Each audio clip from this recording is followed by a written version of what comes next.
A defiant president hitting back today at the bombshell testimony of former FBI Director James Comey. I want to talk about this with Michael Reagan, the son of President Ronald Reagan and the author of Lessons My Father Taught Me. Welcome back. Good evening, sir. You ready to set up the blogs again tonight? I thought you had me on to apologize to me for last week. Oh, please. When you had Donald Trump basically in jail for life. Who, me? I never had him in jail. Come on now. You had collusion going, all this stuff going on. You had him being investigated in July. Michael, I have to do my job. I've got to report on it. I'm not the investigator. I don't have prosecutorial powers, but... I was looking forward to you apologizing. Well, I was looking forward to you apologizing. Come on, you first. I guess that's not I got nothing to apologize for. The reality of it is.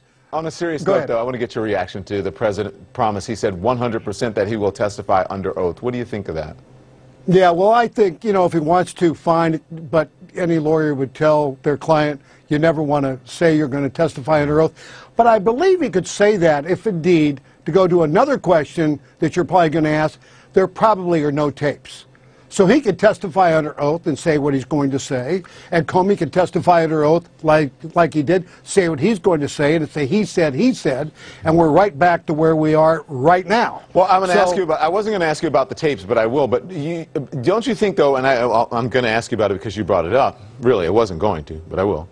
But why do you say that he probably shouldn't say that he's going to testify under oath? No, you know, anybody he opens himself up to other things? He does. Look what he's done for the shows. I mean, everybody's talking about the fact he just said he would testify under oath 100% that he would in fact do that. I think the only reason you say that is if you know for a fact there's nothing really to back you up, or there's all kinds of information out there to back you up. Yeah, and also, I mean, once he's under oath, they can ask as whatever questions they want. He's got to be truthful about it. So, yeah, I don't know if that would be a smart thing. And he doesn't have to testify. It's really interesting because he doesn't have to testify under oath. I think yesterday, were there winners all the way around, but the biggest winner, I think, in many ways, was Trump. Yeah. Because we found out that he hasn't been investigated. He was told 3 times. Wait, before we get to that, let me ask you, why do you think there are no tapes?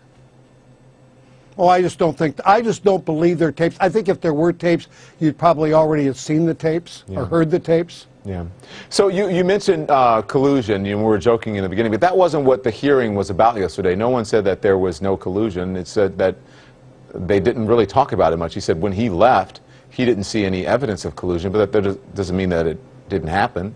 It may not have happened. People keep on talking about collusion with the Russians, and you know, as they've said in hearings and hearings and hearings, there's no proof anywhere of collusion. But it seems that there are people in the media still searching under every rock to try and find collusion with Donald Trump on this. There had to be a reason.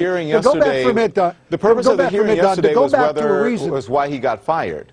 But that was the purpose of the hearing, so they didn't go into a deep discussion about collusion. And he did say when he left, he didn't see any evidence of collusion, but he's been gone for a while.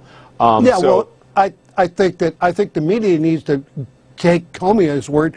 There still is no evidence of collusion between the Trump campaign and or the Russians. And remember, there was a phone call after that meeting at the White House, or the dinner, whatever it was, from Trump to Comey saying, hey, if you find anybody in the satellite around me who has in fact done anything of that nature, I want you to go out there and do something about it. So he was saying to Comey, hey, go after the guys. If there was collusion amongst people in my purview, my satellites, go get them. But you know, he said that he had nothing to do with Russia.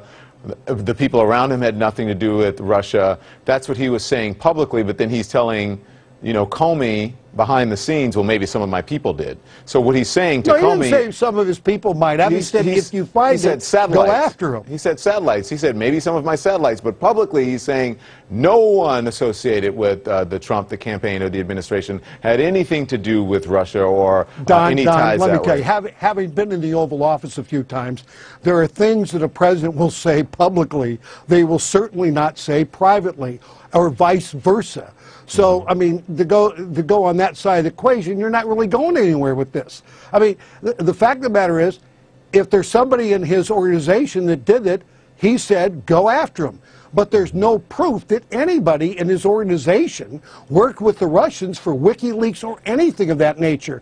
But people keep on trying to find it. Even Hillary Clinton's out there trying to find a reason she lost and blaming the Russians and blaming Trump and blaming the DNC also and everybody else for the reason she lost. And she keeps it going also, just like Donald Trump. They both, it's like they never left the campaign. They're still out there campaigning. So you admit that they both should just move past this whole campaign thing. He should stop mentioning it. She should. So let's talk about the House Speaker now. I want to play the House Speaker, Paul Ryan, talking about the president's action with former Director Comey. Listen to this. The president's new at this. He's new to government. And so he probably wasn't steeped in the long-running protocols that establish the relationships between DOJ, FBI, and White Houses. He's just new to this. So he's making excuses for the president, and he's basically saying that ignorance of a job is a legitimate explanation for the president, what Comey says was the president's behavior. Do you buy that, if indeed? I think there's some truth. I think there's some truth to that, but I have an op-ed piece out today. You know, Don, really, I don't blame the president as much as I blame his chief of staff. I blame the attorney general. Mm-hmm. James Baker never would have let my father go into a room with the attorney general, or I'm sorry, the head of the FBI, to discuss anything that was on the docket about Russia or whatever it might be. I think the fault here lies with the chief of staff and the attorney general for allowing those meetings to take place without them being in the room. And if I were president of the United States, tomorrow they wouldn't be going to work. I was just going to say, should he get rid of them? And you answer the question. You think that you would fire them? I would absolutely fire them. I think they are as intimidated by Donald Trump. I'm not talking about president. I'm talking about just the aura of Donald Trump. I think they are as absolutely as terrified of Donald Trump and as, if you will, James Comey said he was when he sat down with them. So let me ask you this, Michael. Yeah. A lot of people have said that here on this show, and probably just in the news in general, that the president is not necessarily being served well by the people around them. Not at all. Around him. And when certain people say that, they'll say, oh, you're a Trump hater, you're just a liberal, you're just a Democrat, you just don't like those people. Why is that just not good advice to people who think that a president may not be being served well by the folks around him? Did my father's administration change when James Baker came on board? Mm-hmm. Howard Baker came on board, he made those changes. This president needs to understand you need to make changes sometime if you want to move the ball forward.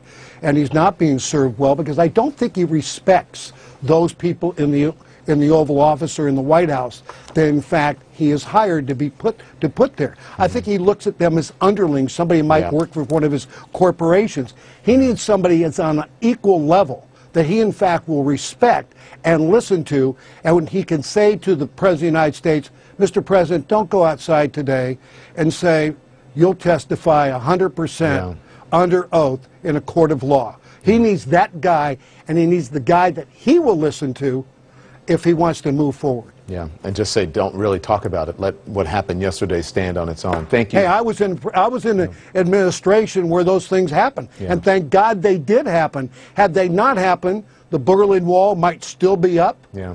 The Cold War may still be going on. Thank you, Michael. Always a pleasure. Have a good weekend. Good talking.